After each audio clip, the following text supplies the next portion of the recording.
আসসালামু আলাইকুম। অর্থের সময় মূল্যের আরো একটি গুরুত্বপূর্ণ ক্লাসে সকলকে স্বাগতম। আমরা এখন আরো একটি অঙ্ক সমাধান করে দেখাবো।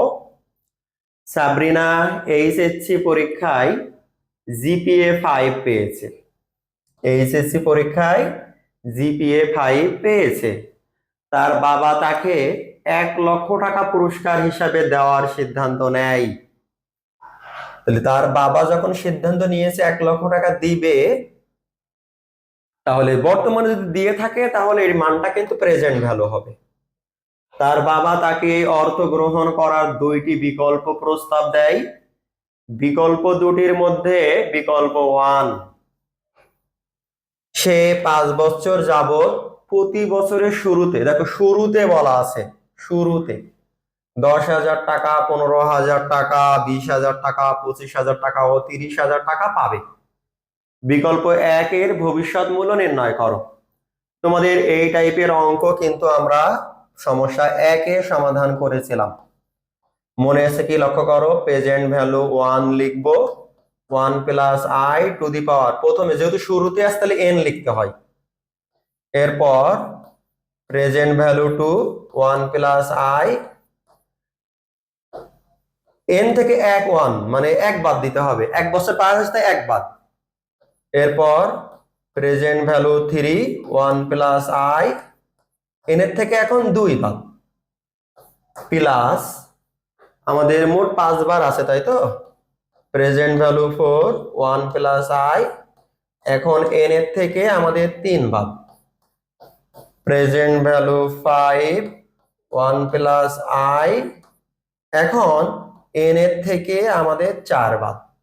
মানে যখনই শুরুতে হবে ফিউচার ভ্যালুর ক্ষেত্রে আমাদের formula present value 1 plus I, প্রথমে n, তারপর n-1, তারপর n-2, n-3, n-4, এভাবে চলতেই থাকবে। প্রেজেন্ট ভ্যালু 1 কিন্তু আমাদের এই 10,000, present value 2 15,000, present value 3 20,000, present value 4 25,000, present value 5 30,000 টাকা। এবং আয়ের মান এখানে দেখো কোথাও কি দেওয়া আছে আয়ের মান? না থাকলে তুমি অনুমান করে ধরে নিবা। দেখি আমাদের সমাধানে কত করে ধরে নেওয়া হয়েছে, 10% ধরে নেওয়া হয়েছে। সাধারণ অবস্থায় দেওয়া থাকবে, যদি না থাকে 10% ধরে নিবা। তো দেখো আমরা ফর্মুলাটি আবার লক্ষ্য করি। দেখো প্রথম বছর, দ্বিতীয় বছর, তৃতীয় বছর, চতুর্থ বছর, এরপর কিন্তু পঞ্চম বছরের মানটা লিখতে হয়।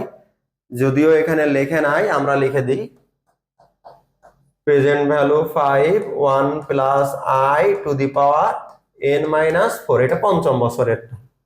তো এখন আমাদের, তোমাদের মনে আছে দেখো আয়ের মান এখানে 10% ধরেছে। প্রথমে দেখো 5, এরপর দেখো 5 থেকে 1 বাদ, এরপর 5 থেকে 2 বাদ, তারপর লক্ষ্য করো 5 থেকে 3 বাদ, লাস্টে 5 থেকে 4 বাদ।